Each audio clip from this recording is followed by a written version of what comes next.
네, 안녕하세요. 오늘의 건설의 김 사장입니다. 오늘은 어떻게 보면 우리가 건설 면허를 따기 위한 가장 기본적이고 처음 하셔야 될 부분인 법인 설립하는 부분에 대해서 안내해 드리도록 하겠습니다. 법인 설립 같은 경우는 사실상 건설 면허를 따지 않더라도 사업을 하실 때 먼저 설립하셔야 될 상황이 있으실 텐데요.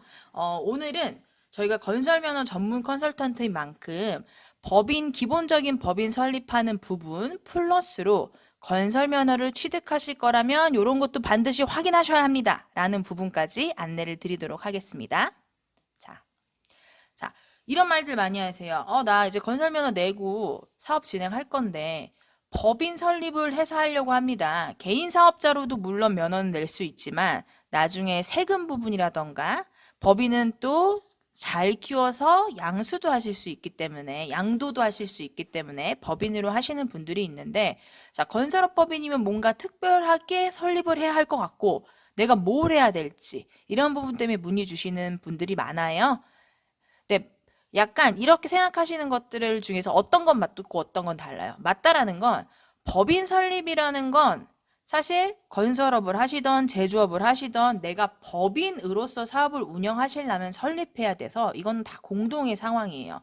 그런데 건설 면허도 따야 된다라고 하면 플러스 알파가 있을 수밖에는 없는 거죠. 그거에 대해서 안내해 드릴 건데요. 자, 일단 법인은 말 그대로 하나의 인격체가 새로 생성된다고 보시면 돼요. 법인은 법인이고 대표자는 대표자예요. 우리 개인 사업자는 사업자 자체가 대표고 대표가 사업자고 공동으로 좀 생각을 하시면 되는데 법인은 그렇지 않아요. 이 법인은 별도의 인격체가 생기고 내가 대표더라도 나는 그곳에 그냥 대표이사일 뿐이지 법인은 별도다. 그래서 법인이 생기면 우리가 사람들이 태어나고 나이가 먹고 하면 주민등록증 같은 게 생기죠. 이 사람을 아이덴티티를 보여줄 수 있는 일종의 문서가 생기잖아요. 법인도 마찬가지예요. 그걸 바로 우리는 법인 등기부 등본이라고 불러요. 사람으로 따지면 주민등록 등본 같은 거죠. 법인을 설립하면 법인 등기부 등본이 생기고 반대로 말하면 법인 등기부 등본에 있는 모든 정보들을 우리가 법인을 설립할 때 미리 생각하고 이렇게 만들겠다라고 생각하신 다음에 법인 설립을 신청하시게 되는 거죠. 자, 요거 예시예요. 등기사항 전부 증명서. 이게 바로 법인 등기부 등본이에요. 동일한 말이라고 보시면 돼요.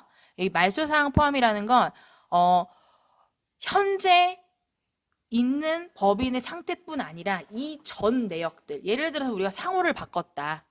그러면 말소사항 포함되면 상호 바뀌기 전에는 이름이 뭐였고 지금은 얼마다. 무슨 이름이다. 이런 게 나온다는 거죠. 이렇게 생긴 거를 우리가 만드는 게 목적인 거예요. 자, 상호 결정해야겠죠. 우리 회사 이름, 그다음에 주소지, 그다음에 여기 보시면은 주식의 총수 보이시죠? 이게 바로 자본금. 자본금은 얼마짜리로 할지 생각하셔야 되고 여기 있는 등기번호와 등록번호는 우리가 이런 걸 결정을 해서 신청을 하면은 우리가 민증번호 우리가 결정하는 거 아니잖아요. 마치 민증번호처럼 임의로 부여가 되는 거예요. 자, 그리고 여기 하나 보시면 목적이라는 부분이 있어요.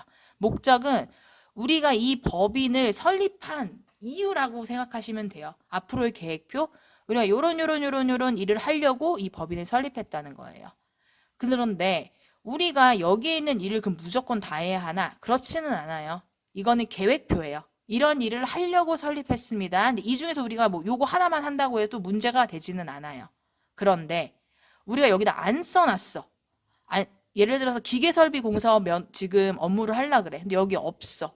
그러면 못 하는 거예요. 그러면 그때는 목적 추가를 또 해야 되는 상황이 있을 수 있는 거고. 자, 그다음에 임원.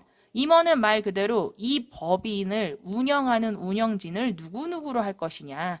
대표이사는 누구고, 사내이사는 누구고, 감사는 누구고. 그래서 우리가 결정을 이런 거를 다 해줘야 이런 결정사항이 들어있는 등기부 등본이 나오겠죠. 자, 그러시면 제가 요거를 하나하나 풀어 설명드릴게요. 자, 지금 제가 등기부 등본 샘플을 보고 설명을 드렸잖아요. 자, 여기에서 우리가 고려해야 될 거 동일해요. 자, 자본금. 얼마짜리로 할 것이냐. 우리 법인을. 주식이 이꼬로 자본금일 수 있죠. 주식을 우리가 한 주당 10,000원짜리로 10개를 만약에 했어. 그러면 이건 10만 원이죠. 그러면은 자본금이 10만 원인 회사가 되는 거죠. 그 다음에 목적, 제가 말했다시피 앞으로의 계획표, 자, 소재지, 사무실 주소, 상호, 뭐 홍길동, 뭐 이름 정하셔야 되고, 임원, 운영진들. 자, 그다음에 정관. 정관은 우리가 이런 법인을 만들 때 일종의 규칙이라고 생각하시면 돼요. 우리는 이 법인을 운영할 때 이사가 바뀌면 이사회 결의를 할 거고, 월급은 이렇게 줄 거고, 뭐 하면 뭐 할 거고, 이런 규칙을 적어 놓은 거라고 생각하시면 돼요. 그래서 우리가 신경 써야 될 거, 자본금, 주식, 목적, 소재지, 상호, 임원, 정관. 이 부분을 신경 쓰셔야 되는 거는 어떤 법인을 설립하시든 다 동일해요. 전부 다 이 부분들이 있어야지만 설립이 가능을 하신 거고요. 자, 그러면 우리 건설업은 이걸 할 때 어떤 걸 또 고려를 해야 하냐. 자, 일단 자본금부터 설명드릴게요. 자본금은 말 그대로 법인 설립할 때 얼마만큼 투자금이 들어갔냐는 거예요. 내가 1억을 넣었어. 그러면 자본금 1억 회사로 만드는 거고 2억을 넣었어. 그럼 2억 회사로 만드는 거죠. 자, 우리가 건설면허 낼 거예요. 그럼 우리가 건설면허는 각각의 등록 기준이 있고 등록 기준 중에 자본금이 있어요. 실내건축공사 면허를 내려면 자본금이 1억 5천. 그러면 우리가 법인을 설립할 때도 그 1억 5천 이상의 자본금으로 설립을 해야 되는 거죠. 2억짜리, 3억짜리 괜찮아요. 1억 5천만 넘기면 되는 거죠. 우리가 만약에 건축공사업 면허를 내실 거예요. 건축공사업은 자본금이 3억 5천이에요. 그럼 당연히 법인의 설립 시의 자본금도 3억 5천 이상으로 설정하셔야 하는 거죠. 여기에서 그러면은 우리가 지금 1,000만 원짜리 법인이 있는데 우리 1억 5천짜리 실내건축 낼 거면은 이 법인 못 쓰나요? 그렇지 않아요. 자본금을 증자하실 수 있어요. 현재 1,000만 원 법인에서 1억 4천만 원을 추가로 자본금을 집어넣어서 자본금을 1억 5천 이상으로 증자를 시켜서 면허를 내실 수 있는 과정도 있는 거죠. 근데 다만 이게 증자를 하는 게 신청만 한다고 되는 게 아니에요. 정부에 세금도 내야 되고 이 업무를 해주실 법무사님들에 대한 수수료도 있기 때문에 처음에 법인 설립할 때 우리가 목적을 정확하게 정하고 그 면허에 맞춰서 자본금을 한 방에 결정을 해서 하시는 게 비용적으로 더 당연히 나으실 거예요. 자, 두 번째 주식. 자, 제가 아까 주식이랑 자본금 이꼴이라고 말했죠. 맞아요. 주식이 이루어져서 자본금이 되는 건데, 자, 우리가 1주당 가격을 정하실 수 있어요. 1주당 뭐 100원으로 하시던 만 원으로 하시던 선택은 가능해요. 그런데 뭐 100원짜리를 하면 주식 개수만 너무 많잖아요. 그래서 보통은 한 주당 5,000원 또는 만 원이라고 설정을 많이 하세요. 그래서 한 주당 만약에 5,000원이라고 내가 할 거야. 내 주식이. 그러면 그리고 우리는 1억 5천만 원짜리 자본금의 법인을 설립할 거야. 그러면 3만 주가 있어야겠죠. 5,000원 곱하기 3만 주 1억 5천. 요렇게 되는 거예요. 그래서 우리는 한 주당 5,000원짜리 주식을 3만 주를 발행해서 총 자본금은 1억 5천짜리 법인이 설립되는 거죠. 자, 요것도 자유롭지만 보통은 5,000원, 만 원 단위로 많이 한다는 건 참고로 해주시면 되고요. 자, 그러면 자본금, 주식, 자본금 이꼴? 그러면 이 돈은 누가 내야 돼요? 상관없어요. 말 그대로 우리 회사를 운영을 하려고 회사를 만드는데 이 돈을 낼 사람, 그러니까 투자하는 사람 마음인 거니까 두 명이서 1억 5천을 1억 5천을 내던 7,500만 원씩 내던 대표자님이 1억 5천 다 내던 10명이 내던 상관없어요. 이거는 마음대로 구성하실 수 있는 거죠. 그런데 보통 보면은 규모가 크지 않은 사업체는 그냥 대표자님이 본인이 1억 5천 전액 다 투자해서 대표자 주식 100%로 하시는 경우들이 있고, 근데 또 여기저기서 들리는 건 있을 거예요. 과점 주주가 있고 뭐 100% 하면 나중에 뭐 이렇게 법인을 나중에 폐업했을 때 문제가 있고 여러 가지 생각들 막 어디서 들은 것도 막 있으실 거예요. 그래서 가족들을 주주로 넣어야겠다라고 생각하시는 분들이 있는데 사실상 가족을 주주로 넣으시는 분들은 많은데 왜 그래야 되는지 잘 모르는 경우는 많아요. 그냥 그렇게 하는 게 좋대요 라고 해요. 근데 이게 뭐냐면 자, 우리가 제가 아까도 말했지만 법인은 법인이지 대표가 아니에요. 대표가 1억 5천을 넣었어도 법인의 자본금으로 넣는 순간부터 이거는 대표 돈이 아니고 이 법인 돈 되는 거예요. 그런데 법인 돈이 됐으니까 이 돈은 법인에서 쓰는 돈으로 써요. 법인 명의의 건물 사고, 법인 명의의 차 사고, 그다음에 법인 명의에 있는 회사 직원들 월급 주고 가능해요. 왜냐면 이건 법인 돈이니까. 그런데 대표님이 내가 개인적으로 내가 우리 집 전세 대출 뭐 갚고 뭐 해야 돼. 법인에 있는 돈 꺼내다 써야지. 안 돼요. 그러면 이거는 법인에서 출처 없이 나간 돈, 가지급금으로 처리되는 거예요. 대표가 예전에 돈을 넣었어도 넣는 순간 이건 법인 돈이기 때문에 그냥 뺄 수는 없는 거예요. 근데 만약에 대표가 돈 가져갔다? 그러면 법인이 대표한테 부채가 생긴 거예요. 그러니까 대표가 법인한테 부채가 생긴 거예요. 빌려간 돈이 되는 거지 그냥 가져갈 수는 없어요. 그런데 또 한 번 또 생각해 보시면 그러면 대표는 1억 5천을 집어 넣어놓고 이 사업이 잘 되고 뭐 해도 그냥 법인 돈이면 나는 이 돈을 왜 투자했어? 이런 생각 들겠죠. 그래서 주식회사는 배당이라는 게 있어요. 사업이 소득이 발생됐어요. 법인이. 그러면 우리가 잉여금이 우리가 1억 5천을 투자했지만 뭐 10억이 생겼어. 그러면 이 돈을 투자한 투자자들, 주주한테 배당을 해주는 거죠. 우리가 이만큼 벌었으니까 투자하는 그대에게 얼마의 배당금을 드립니다. 배당금을 드립니다. 1억이라는 게 이익이 났어. 1억 배당. 대표한테 다 줄 수 있겠죠. 대표가 100%다 내셨으면. 그쵸? 근데 중요한 건 이렇게 배당으로 받는 금액은 또 세금을 내요. 근데 그 세금이 15.4%를 내게 돼 있어요. 머리 아프죠? 머리 아픈데 또 여기에서 더 머리 아픈 게 뭐냐면 그런데 내가 배당으로 인해서 만약에 1,000만 원을 배당을 받았어. 그래서 생겼어. 그러면 배당세만 내면 돼요. 15.4%. 그런데 이게 내가 회사가 너무 잘 돼서 2천만 원도 넘게 배당을 받았어.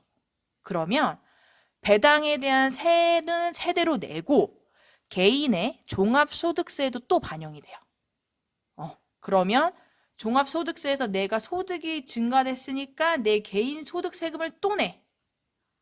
배당세도 냈는데 개인 소득세도 또 내. 그리고 개인 소득세가 올라가면 또 뭐가 올라갈까요? 우리 4대 보험 내는 거. 보험료도 올라가요.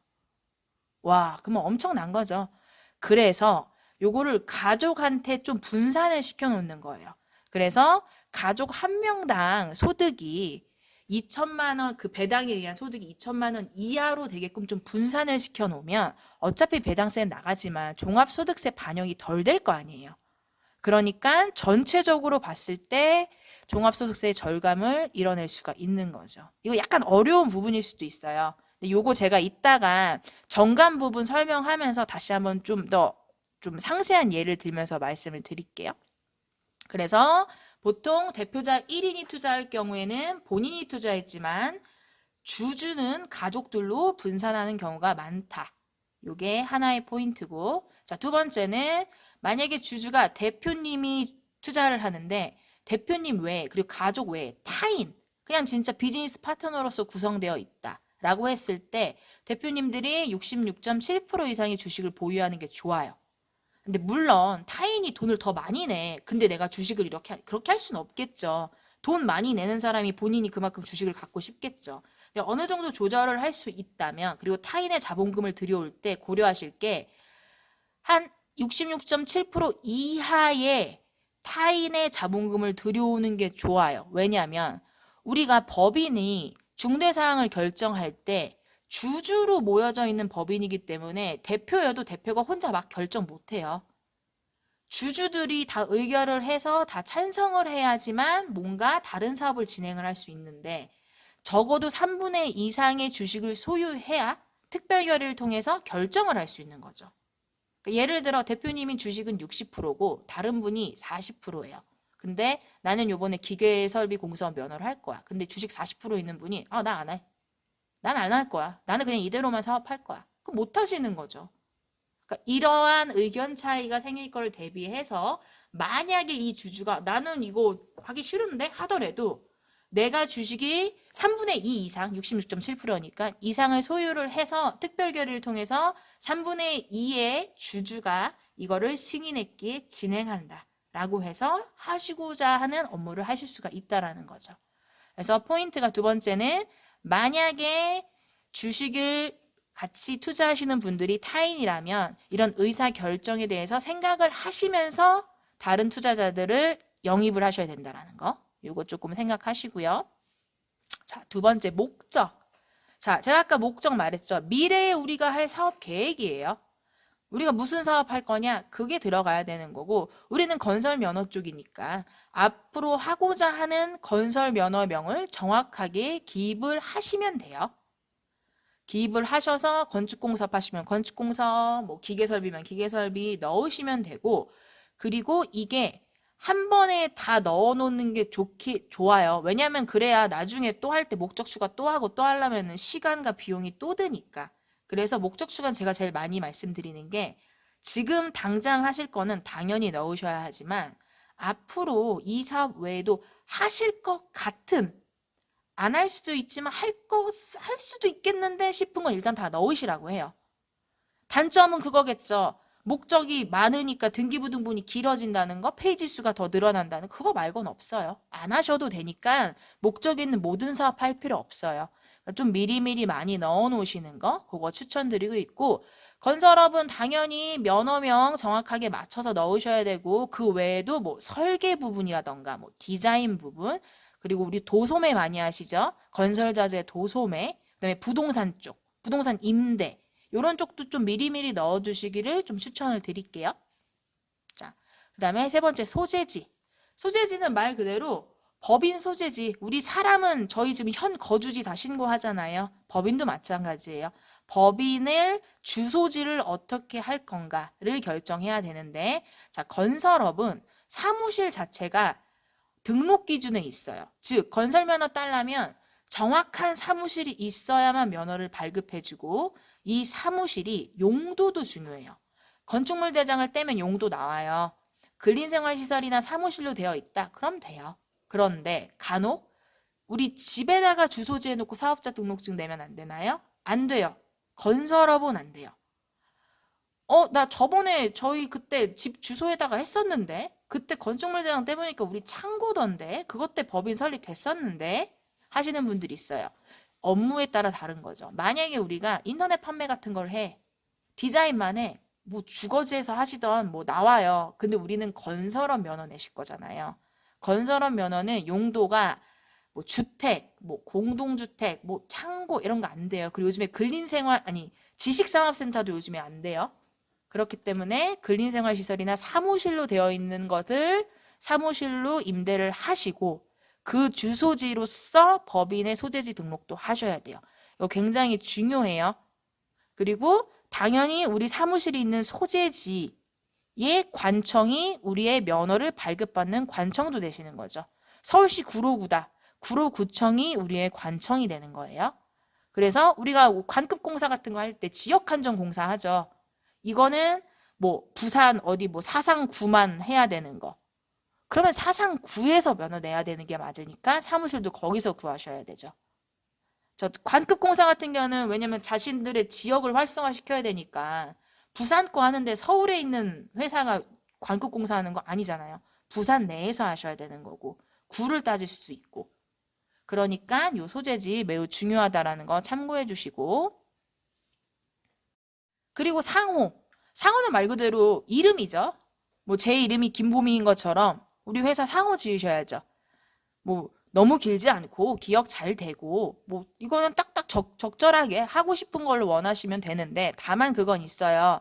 만약에 우리 같은 행정관할철 내에 같은 이름이 있어. 그러면 그거 못 써요. 동명이인 우리는 동명이인이 되지만 이 법인은 상호가 안 돼요. 다만 그건 있죠. 예를 들어 행정관할처가 등기소 행정관할처가 다르면 가능해요. 그러니까 부산에 해솔건설이 없어.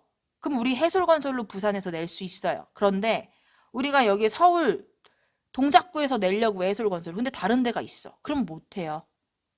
행정관할이 같은 곳 안에서는 법인을 같이 쓸 수가 없어요. 그래서 이 행정관할이라는 건 우리가 쉽게 말하면 인터넷 등기소 한번 들어가 보시면 어디 등기소 이렇게 나와요. 그 등기소별로 관할청이 묶여 있어요. 자, 예를 들어 보세요. 자, 보면 군포시에는 해솔건설이 없어요. 그러면 우리 군포에서 해솔건설 없었으니까 우린 군포시에 낼 거니까 해솔건설로 해야지 라고 할 수 있어요. 그런데 안 된대. 왜 안 돼요? 왜냐면 안양에 해솔건설이 있기 때문이래. 아, 뭐야, 군포시랑 안양시랑 시가 다른데 왜 안 돼? 생각하죠. 이거는 단순히 시 단위로 행정관할이 나뉘어지지 않아요. 등기소의 행정관할이라는 게 별도로 있어요. 그래서 안양하고 군포는 행정관할이 같아서 시는 달라도 안 된다고 하는 거예요. 그래서 요거는 우리가 단순히 시만으로 확인할 게 아니고, 자, 여기 인터넷 등기소 홈페이지예요. 홈페이지 들어가세요. 법인상호 검색이 있어요. 여기 검색해서 우리 지역 관할 행정등기소를 선택한 다음에 그 면허 있는지 없는지 확인해 보세요. 뭐 검색되는 거 없음. 그러면 다른 데가 없다라는 의미니까 써도 되는 거죠. 반대로 검색이 나왔어. 그럼 우리 그거 못 쓰는 거예요. 그래서 그렇게 생각해 주시면 되고. 자, 그 다음 임원 부분.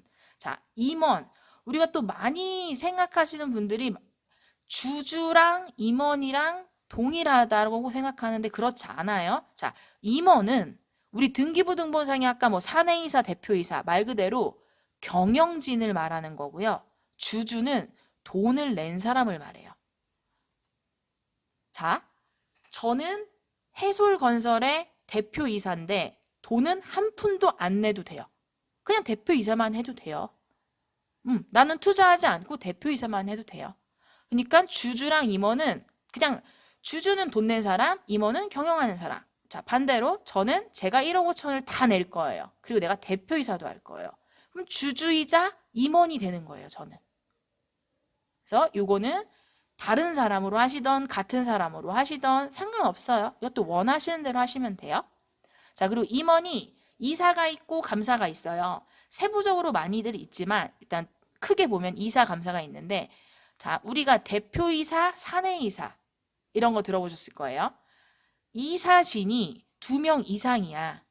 그러면 김이사, 전이사 이렇게 2명이 있어. 그러면 이사가 2명이니까 이 중에 대표를 1명 뽑아야 돼서 김이사는 사내이사이자 대표이사, 전이사는 사내이사. 이런 식으로 복수일 경우에 대표이사라는 직함이 생기는 거예요. 등기부등본상. 근데 만약에 우리 그냥 이사 1명이야. 그러면 그냥 사내이사로만 떠요. 결국은 그 사람이 대표이사가 되는 거죠. 근데 이사가 그냥 1명이니까 누굴 대표할 필요 없다 이거지. 너가 이사니까. 그러니까 이사. 이렇게 보시면 되고, 그 다음에 뭐 사외이사, 사내이사도 들어보셨는데, 요건 이제 말 그대로 사내에서 업무를 하고 경영 운영을 하실 분이면 사내이사인 거고, 그렇지 않고 사외이사. 우리 회사의 내부에서 경영은 하지 않지만 중요 중대사항 같은 걸 하거나 할 땐 또 참여하시는 분들, 대기업들은 사외이사도 많죠. 사외이사. 근데 일반적으로는 보통 사내이사와 뭐 감사, 뭐 대표이사 요 정도로 설정을 많이 하시는 거죠. 그리고 많이 물어보시는 게, 그러면 임원이 등기부등본상에 들어가는 경영진 말하는 거예요. 임원의 수를 몇 명으로 해야 하나요? 1인 법인도 있다라고 하는데 1인 법인 그럼 저 혼자서 주식도 100% 하고 나 혼자 그냥 대표이사, 그러니까 즉 사내이사 해도 됩니까? 돼요. 한 명만 있으면 돼요. 그런데 우리가 법인 설립할 때 근데 2명 이상은 있어야 된다라는 말을 또 들었어, 어디서. 근데 왜 그런지 모르겠어, 그냥 그러래. 자, 이게 뭐냐면 우리가 처음에 법인을 설립할 때 법인이 제대로 설립되어지는지를 조사하는 조사보고자라는 사람이 있어야 돼요. 조사보고자. 근데 이 조사보고자는 우리 회사에 주식을 투자하지 않은, 그러니까 투자의 개념은 없지만 경영을 할 수 있는 임원 1명을 조사보고자로서 선택을 하셔야 돼요. 그러니까 만약에 대표님이 1억 5천 다 투자해. 내가 대표이사 혼자 할 거야. 그러면 신청할 수 있지만 조사보고자가 없는 거예요. 1명이니까. 그래서 조사보고자 역할을 할 사람을 법인 설립할 땐 임의적으로 1명을 넣으시는 경우들이 많아요. 그리고 법인이 설립되면 이분을 그냥 사임시켜 버리는 거죠. 조사보고자 역할은 법인 설립할 때만 필요하기 때문에.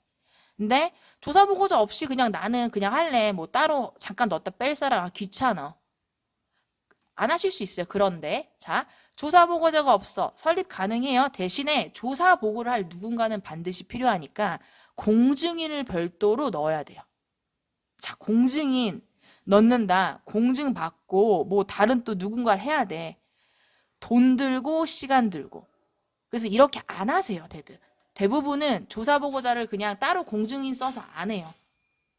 엄청 큰 대기업에서 뭔가 절차를 지켜야 되지 않는 이상 그냥 와이프분, 뭐 배우자분, 뭐 하다못해 뭐 저기 뭐 따님 집어넣었다가 그냥 빼버려요. 그냥 그렇게 하시는 게 훨씬 나으시니까 요거 참고해 주시길 바라고요. 자, 그 다음에 정관. 자, 이 정관이 제가 지금까지 쭉 설명드렸죠. 우리 주식은 이렇게 할 거고 상호는 이렇게 할 거고 어쩌고저쩌고 저쩌고 이러한 모든 설립할 때 정한 규칙들이 다 담겨 있다고 보시면 돼요.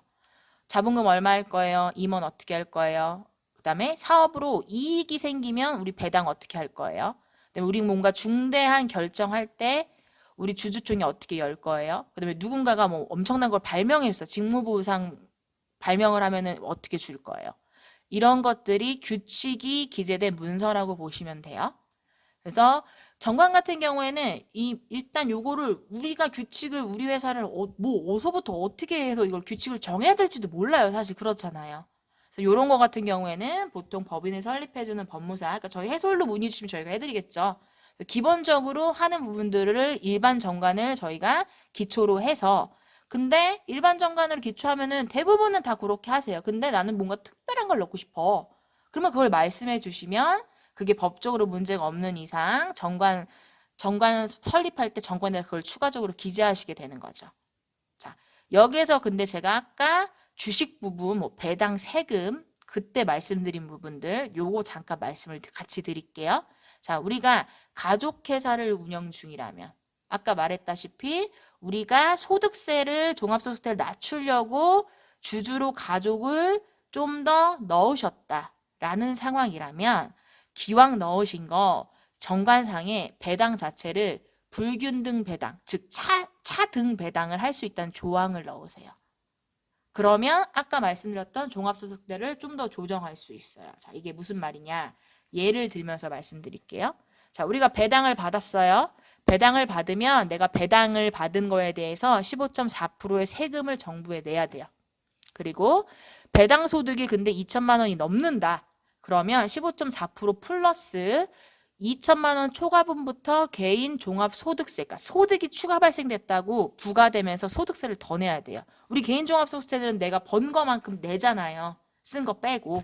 그 번 거만큼의 추가가 또 된다는 거예요. 그래서 예를 들어서 우리가 정관상에 그냥 균등배당하기로 했다라고 했어요. 그러면 근데 우리가 1억의 이익잉여금이 생겨서 배당을 할 거야. 자, 대표 60% 지분, 배우자, 자녀 1, 2 이런 식으로 우리가 주식 배분을 해놨다고 칠게요. 초반에 했을 때 그럼 배당 금액은 6천, 2천, 1천, 1천 이렇게 배당을 해야겠죠. 균등이니까. 자, 그럼 여기 보세요. 6천만 원이잖아요. 그쵸? 배당 15.4%는 여기 다 들어간다 손 쳐도 대표님이 2천만 원 초과분부터 즉 4천만 원어치의 개인종합소득세가 반영이 돼서 올라간단 말이죠. 계산하면 또 장난 아니겠죠. 그런데 우리가 만약에 불균등 배당을 했어. 그러면 말 그대로 우리는 지분에 맞춰서 균등하게 배당할 게 아니고 불균등하게. 그러니까 어떻게 보면은 우리가 정할 수 있다란 말이죠. 균등하지 않게 우리는 배당을 할 수 있다란 얘기예요. 자, 그럼 다시 볼게요. 대표자님이 60% 지분이었어요. 근데 배당 금액이 7천만 원을 예를 들어서 배당을 했어야 됐어. 그러면 이 중에 5천 포기하고 2천만 받을게. 불균등하게 나는 그냥 덜 받을게. 그 다음에 배우자님은 원래 2천만 배당을 받아야 되는데 1천만 원 더 배당 줄게. 3천 받을게. 자, 자녀분들 더 줄게 배당 금액. 이렇게 해서 배당 금액을 더 줄게요. 더 줄게요. 더 줄게요. 자, 이렇게 되면은 자 보세요. 지금 최종 배당 금액 부분이 분산이 됐죠. 대표님이 몰빵으로 개인 종합소득세가 확 올라가면 그만큼의 또 돈을 내야 되는데 이게 쭉 1,000만 원, 500만 원, 500만 원 이렇게 퍼졌죠. 그러면 종합소득세가 분산됐죠. 근데 종합소득세 아시죠? 내가 번 만큼 동일한 비율로 돈을 내는 게 아니에요. 얼마만큼 벌었냐에 따라서 세율이 이렇게 확 차이 나요. 대표님이 기존에 버는 돈 플러스 6천만 원을 만약에 더 벌었어. 그러면 이 정도의 세금을 낼 수가 있는 거죠. 어쩌면. 물론 그 전에 받는 돈이 달라지겠지만. 그런데 이거를 각자 4명한테 분산해서 쪼개면 이 쪼갠 금액이 이 밑에쯤에서 낼 수 있으니까. 더하기 하면 결과적으로는 종합소득세에 따른 세금의 비율을 낮출 수밖에 없게 되는 과정이 되시는 거예요. 그래서 요 부분도 같이 고려를 해서 주주를 넣을 때 가족으로 좀 넣으시고 대표님이 혼자 투자를 하신다면 그리고 전광상에 넣을 때 균등 분할이 아닌 불균등 분할을 할 수 있게끔 규칙을 정하는 정관에서 넣는 거예요. 그러면 나중에 우리가 배당에 따른 법인의 번 돈을 개인한테 다시 돌려받을 때 세금적인 부분들을 최소화로 하면서 그렇게 하실 수가 있는 거죠. 그러니까 다들 그런 얘기를 제일 많이 하죠. 아, 이렇게 열심히 하고 돈은 벌었는데 뭔 세금 이렇게 많이 내? 그러니 세금은 내야 하지만 또 그거만큼 아까운 거 없잖아요. 그래서 이런 부분을 조금 체크를 하신다면 그래도 다른 곳보다는 내가 세금 좀 덜 내고 그리고 사업도 합법적으로 정확하게 진행하실 수 있는 상황이 되실 수 있는 거죠. 자, 일단은 제가 지금 설명드린 부분들 중에서 좀 복잡하기도 하고 다소 내용이 긴 내용들도 있을 거예요. 이 부분들은 전반적으로 이해를 하시고 잘 모르겠거나 좀 헷갈린다라고 하면 연락 주세요. 연락 주시면 제가 그거만 맞춰서 또 자세하게 설명드리고 할 테니까 그거에 대해서 꼭 기억하시길 바라고요. 그리고 우리가 건설면허를 취득하려고 법인을 설립한다라고 하면 이렇게 생각하셔야 돼요. 법인을 설립한 설립일 있죠. 그러니까 말 그대로 우리 법인 설립 시장 땅 한 날. 그날로부터 자본금 유지하고 21일 이후에 면허를 접수할 수 있는 일정이 되는 거예요. 그러니까 법인 설립은 내가 한 달 전에 했는데 지금 면허를 낼 준비는 아무것도 안 돼 있고 자본금도 아무것도 안 돼 있고 아무것도 안 돼 있어. 그러면 시간도 막 계속 시간을 끌어야 되는 거예요. 그러니까 그러지 마시고 면허를 내는 게 목표라고 하시면 처음부터 그 목표를 딱 잡고 법인 설립하는 것부터 모든 것을 완벽하게 준비를 싹 해서 설립일로부터 21일 이후에 면허 접수 바로 할 수 있게 이렇게 하셔야지 시간과 비용 모든 걸 다 절감하실 수 있어요. 그러니까 저희 해솔 C&I는 이런 부분에 있어서 전부 다 컨설팅을 다 해드려요. 법인 설립하는 것부터 면허가 나와서 대표님 손에 가기까지 이 모든 과정을 다 안내해 드리고 있으니까 궁금하시거나 헷갈리시는 거 있으면 저희 031-698-2316 전화 주셔서 언제든 상담해 주시면 됩니다. 네, 이상 오늘의 건설의 김 사장이었습니다.